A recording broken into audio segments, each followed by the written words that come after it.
وَنُنَزِّلُ مِنَ الْقُرْآنِ مَا هُوَ شِفَاءٌ وَرَحْمَةٌ لِّلْمُؤْمِنِينَ وَلَا يَزِيدُ الظَّالِمِينَ إِلَّا خَسَارًا.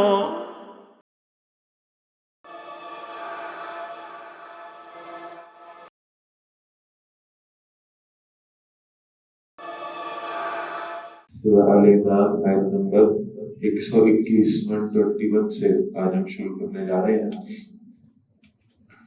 آیت نمبر 121 سے لے کر 180 تک یہ اب پورا حصہ جو ہے یہ غزوہ احد سے متعلق ہے. شوال 3 ہجری میں مشرکین مکہ نے غزوہ بدر کی شکست کا بدلہ لینے کے لیے یہ فیصلہ کیا کہ وہ ایک اور جنگ کریں گے، اور یہ جنگ احد کے میدان میں لڑی گئی. 3000 کا لشکر مشرکین مکہ کا تھا. اللہ کے رسول صلی اللہ علیہ وسلم کے ساتھ 1000 لوگ نکلے ہیں ایمان والوں میں سے، اور ان میں سے 300 ایسے تھے جو منافقین کی شرارتوں کی وجہ سے اور ان کے بہکانے کی وجہ سے واپس لوٹ گئے. تو 700 کا لشکر مسلمانوں کا تھا، اور اس کے مقابلے میں 3000 کا لشکر مشرکین مکہ کا تھا. نبی اکرم صلی اللہ علیہ وسلم نے وہ جنگی اسٹریٹجی کے حوالے سے وار اسٹریٹجی اس طرح سے کی کہ احد پہاڑ کو اپنے لشکر کی پشت پر رکھا. ایک درہ ایسا تھا جس میں سے دشمن حملہ کر سکتا تھا، تو نبی اکرم صلی اللہ علیہ وسلم نے 50 تیر انداز ایسے تھے جن کے دستے کو وہاں پہ مقرر فرمایا، اور پھر انہیں یہ ہدایت کی کہ آپ نے یہی رہنا ہے، یہاں سے اپنی جگہ نہیں چھوڑنی. اور پھر بہرحال یہ کہ ایک اجتہادی غلطی کی وجہ سے، جس کی ہم انشاءاللہ آگے تفصیل بھی پڑھیں گے، انہوں نے اس جگہ کو خالی چھوڑ دیا.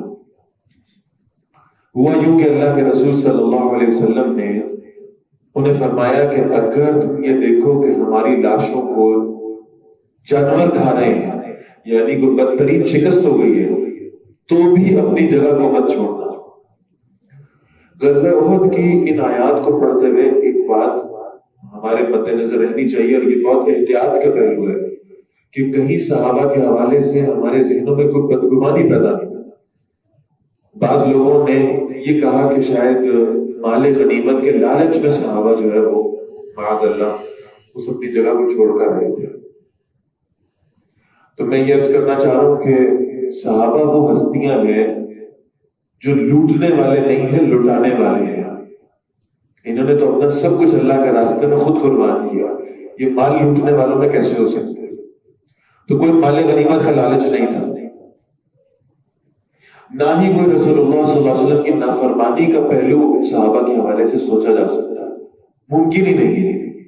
صرف ایک فہم کی خطا تھی. صحابہ نے جن حضرات نے اس درے کو خالی چھوڑا ہے، تو انہوں نے رسول اللہ صلی اللہ علیہ وسلم کے اس حکم کے ظاہری پہلو کو لیا ہے کہ آپ صلی اللہ علیہ وسلم نے فرمایا کہ اگر شکست ہو جائے تو اپنی جگہ نہ چھوڑنا. اس کا مطلب اب تو فتح ہو گئی ہے، اب تو جگہ چھوڑی جا سکتی ہے.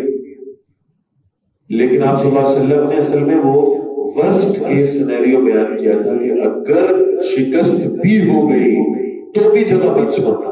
اس کا مطلب ہے کہ فتح کے کیس میں تو بالکل اپنی جگہ چھوڑنے کی اجازت نہیں ہے. تو بہرحال ایک اجتہادی خطا تھی، اور اس کے نتیجے میں خالد بن ولید رضی اللہ تعالیٰ جو اس وقت تک مسلمان نہیں ہوئے تھے، مشرکین کی طرف سے لڑ رہے تھے، وہ اپنا دستہ لے کر پیچھے سے حملہ آور ہوئے، اور اس کے نتیجے میں 70 صحابہ شہید ہوئے ہیں. وہ جو یقینی فتح تھی وہ ایک جزوی قسم کی شکست میں تبدیل ہوئی ہے، صرف اس وجہ سے کہ رسول اللہ صلی اللہ علیہ وسلم کے ایک حکم کے ظاہر کو لیا گیا ہے اور اس کے فہم کو چھوڑ دیا گیا ہے. ایک اجتہادی خطا ہے. اب اس کا ذکر یہاں ہے. وَإِذْ غَدَوْتَ مِنْ أَهْلِكَ، اور اے نبی صلی اللہ علیہ وسلم جب آپ اپنے گھر والوں کے پاس سے صبح کے وقت نکلے تو بَوِّئُ الْمُؤْمِنِينَ مَقَاعِدَ لِلْقِتَالِ، آپ ایمان والوں کو جنگ کے مورچوں پہ بٹھا رہے تھے.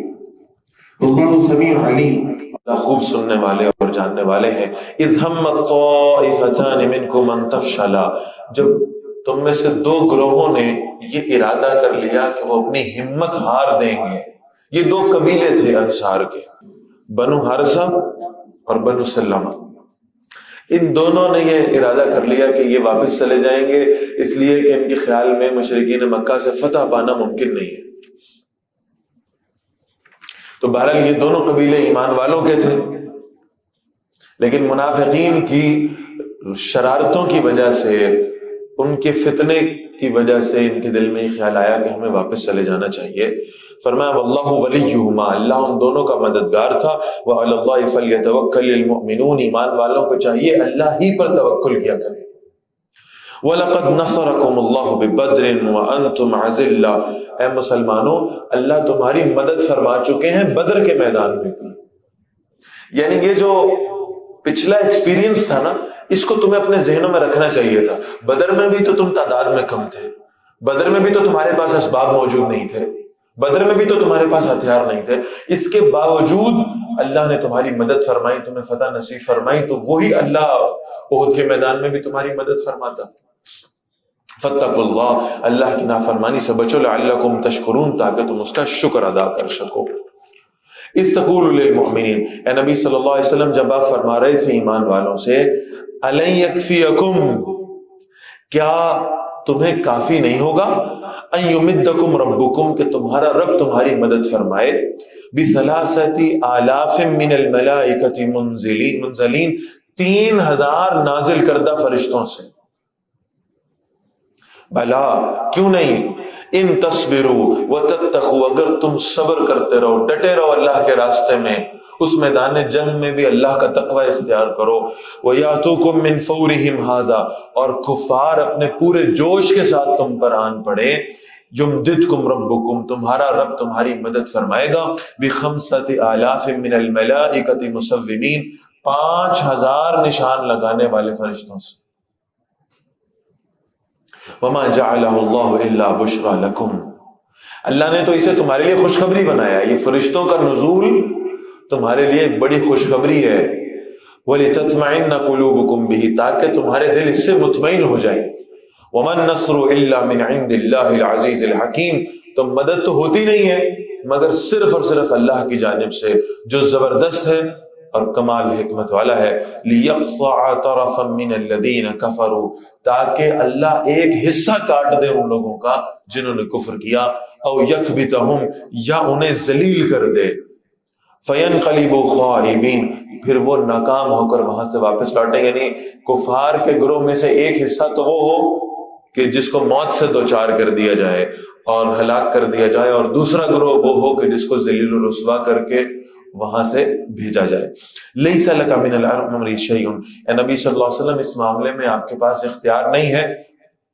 او یتوب علیہم، چاہے تو اللہ تعالیٰ ان کو معاف فرما دے. او یعذبہم فانہم ظالمون، چاہے اللہ انہیں عذاب دے کیونکہ ہیں تو وہ ظالم ہیں. اب اصل میں اس آیت مبارکہ کا جو سبب نزول ہے نا وہ بڑا دلچسپ ہے. اس غزوہ احد میں جب مسلمانوں کی شہادتیں ہوئیں، خود رسول اللہ صلی اللہ علیہ وسلم پر حملہ ہوا. ایک کافر نے نبی اکرم صلی اللہ علیہ وسلم کے رخسار مبارک پر پتھر مارا. آپ صلی اللہ علیہ وسلم کے 2 دندان مبارک شہید ہوئے. آپ صلی اللہ علیہ وسلم کا خون بہا. آپ نے جو خود پہنا ہوا تھا لوہے کا، اس کی جو کڑیاں ہیں وہ آپ کے رخسار کے اندر گھس گئی. شدید تکلیف کا معاملہ تھا. اور اس پر پھر وہ یعنی پورا چہرہ خون آلود ہے، اور آپ صلی اللہ علیہ وسلم اپنے ہاتھوں سے اس خون کو پونچھ رہے ہیں. اور اس وقت نبی اکرم صلی اللہ علیہ وسلم نے فرمایا کیف یفلح قوم، وہ قوم کیسے فلاح پائے گی، خضبوا وجہ نبیہم بالدم، جس نے اپنے نبی کے چہرے کو خون آلود کر دیا ہے. وہو یدعوہم الی اللہ، حالانکہ نبی صلی اللہ علیہ وسلم تو انہیں اللہ کی طرف دعوت دے رہے ہیں. وہ قوم کیسے فلاح پائے گی؟ تو یہ ذہن میں رکھنے کی بات ہے کہ اس مشرکین مکہ کے لشکر میں کتنے لوگ ایسے تھے جو بعد میں ایمان لانے والے تھے، جو جلیل القدر صحابی بنے ہیں. میں نے ابھی مثال دی آپ کے سامنے حضرت خالد بن ولید رضی اللہ تعالیٰ عنہ کی، حضرت ابو سفیان رضی اللہ تعالیٰ عنہ. کتنے لوگ ایسے تھے جنہیں اللہ نے بعد میں درجہ صحابیت پہ فائز کرنا تھا. لہذا اللہ کے رسول صلی اللہ علیہ وسلم کا یہ جملہ بڑا سخت تھا کہ وہ قوم کیسے فلاح پائے گی جو اپنے نبی کے چہرے کو خون سے نہلا دے. اس پر پھر اللہ کے رسول صلی اللہ علیہ وسلم کو کہا گیا ہے لیس لک من الامر شیء، یہ ہمارے بندے ہیں، کسی اور کے پاس اس کا اختیار نہیں ہے کہ وہ ان کی فلاح کا یا ان کی تباہی کا فیصلہ کرے. فرمایا اللہ کا اختیار ہے. او یتوب علیہم، اللہ چاہے تو ان کی توبہ بھی قبول فرما لے. او یعذبہم، اللہ چاہے تو انہیں عذاب دے. یہ فیصلہ خالصتاً اللہ کا ہے. فإنہم ظالمون، کیونکہ ہیں تو وہ ظالم ہی. وَلِلَّهِ مَا فِي السَّمَاوَاتِ وَمَا فِي الْأَرْضِ، اور اللہ ہی کا ہے جو کچھ آسمانوں میں ہے اور جو کچھ زمین میں ہے. یغفر لمن یشاء، وہ جسے چاہتا ہے اس کی مغفرت فرما دیتا ہے. وَیُعَذِّبُ مَن یشاء، اور جسے چاہتا ہے عذاب دیتا ہے. وَاللَّهُ غَفُورٌ رحیم، اور اللہ بہت بخشنے والا اور ہمیشہ رحم فرمانے والا ہے. یا ایھا الذین آمنوا، اے ایمان والو، لا تاکلوا الربا اضعافا مضاعفا، سود نہ کھایا کرو بڑھتا چڑھتا ہوا سود. واتقوا اللہ، اللہ کی نافرمانی سے بچو. لعلکم تفلحون، تاکہ تم فلاح پاؤ. اچھا یہ بات ذہن میں رکھنے کی ہے کہ اب غزوات شروع ہو گئے، جنگوں کا معاملہ ہے، اور اب مسلمانوں کے پاس مال غنیمت بھی آ رہا ہے، اور بہرحال یہ سینس بھی ڈیولپ ہو سکتی ہے کہ وہ جو مال غنیمت آئے اگلی جنگ سے پہلے اگر اسے کہیں انویسٹ کر دیا جائے، اور خاص طور پر کسی سودی کاروبار میں انویسٹ کر دیا جائے، تو مال کئی گنا ہو کر واپس آئے گا. بہرحال اسے لگانا تو اللہ کے راستے میں ہی ہے. تو ایک مرتبہ پھر اس بات کی وضاحت کی گئی ہے کہ چاہے تم کتنا ہی نیک کام کیوں نہ کرنا چاہو، اس کے لیے بھی سود لینا تمہارے لیے جائز نہیں ہو سکتا. واتقوا النار التي اعدت للكافرين، اس جہنم کی آگ سے بچو جو کفار کے لیے تیار کی گئی ہے. واطیعوا اللہ والرسول، اور اطاعت کرو اللہ کی اور اللہ کے رسول کی صلی اللہ علیہ وسلم. لعلکم ترحمون، تاکہ تم پر رحم کیا جائے. وسارعوا الى مغفرة من ربکم، دوڑو اپنے رب کی بخشش کی طرف. وجنت عرضها السماوات والارض، اس جنت کی طرف دوڑو جس کی چوڑائی آسمانوں اور زمین کے برابر ہے. تمہاری آپس کے جو تمہارے مقابلے ہیں ایک دوسرے کے ساتھ، وہ جنت کے لیے ہونے چاہیے، وہ اللہ کی مغفرت کے لیے ہونے چاہیے. اعدت للمتقین، وہ جنت تیار کی گئی ہے تقوی والوں کے لیے. الذین ينفقون فی السراء والضراء، کون لوگ ہیں جو متقی ہیں، کون ہیں تقوی والے، کون ہیں جن کے لیے جنتیں تیار کی گئی ہیں. الذین ينفقون فی السراء والضراء، وہ لوگ جو اپنا مال خرچ کرتے ہیں خوشحالی میں بھی تنگ دستی میں بھی. جب اللہ نے ہاتھ کھول دیا ہو، جب اللہ نے خوشحالی عطا فرمائی ہو، جب اللہ نے آسانی دی ہو، تب بھی اللہ کے راستے میں خرچ کرتے ہیں. اور کبھی تنگ دستی کا معاملہ ہو تو بھی اللہ کے راستے میں خرچ کرنے سے ہاتھ روکتے نہیں. والقاظمین الغیظ، اور اپنے غصے کو ضبط کرنے والے ہیں. والعافین عن الناس، اور لوگوں سے درگزر کرنے والے ہیں. واللہ یحب المحسنین، اور اللہ نیکی کرنے والوں سے محبت فرماتے ہیں. والذین اذا فعلوا فاحشۃ، اور یہ وہ ہیں کہ جب بھی کوئی بے حیائی کی بات کر بیٹھتے ہیں، یعنی انسان ہیں، بشر ہیں، غیر نبی ہیں، غلطیاں سرزد ہو سکتی ہیں، کوتاہیاں ہو سکتی ہیں. جب بھی ان سے کوئی بے حیائی کی بات سرزد ہو جائے نادانستہ طور پر، او ظلموا انفسہم، یا وہ اپنی جانوں پر ظلم کر بیٹھے، ذکروا اللہ، یہ فوراً اللہ کو یاد کرتے ہیں. فاستغفروا لذنوبہم، پھر اپنے گناہوں کی مغفرت مانگتے ہیں اللہ سے. غلطی کر کے اس پہ ڈٹ جانا شیطان کا شیوا ہے، اور غلطی کر کے اس پر فوراً اللہ سے معافی مانگ لینا، یہ ہے جو اصل انسانیت ہے، یہ ہے جو ایمان کا تقاضا ہے. لہذا جب ان سے بتقاضا بشریت کوئی گناہ ہو بھی جائے تو یہ فوراً اللہ کا ذکر کرتے ہیں، اللہ سے بخشش طلب کرتے ہیں. وَمَن يَغْفِرُ الذُّنُوبَ إِلَّا اللَّهُ، کون ہے اللہ کے علاوہ جو گناہوں کی بخشش کر سکتا ہے؟ کون مغفرت کرنے والا ہے؟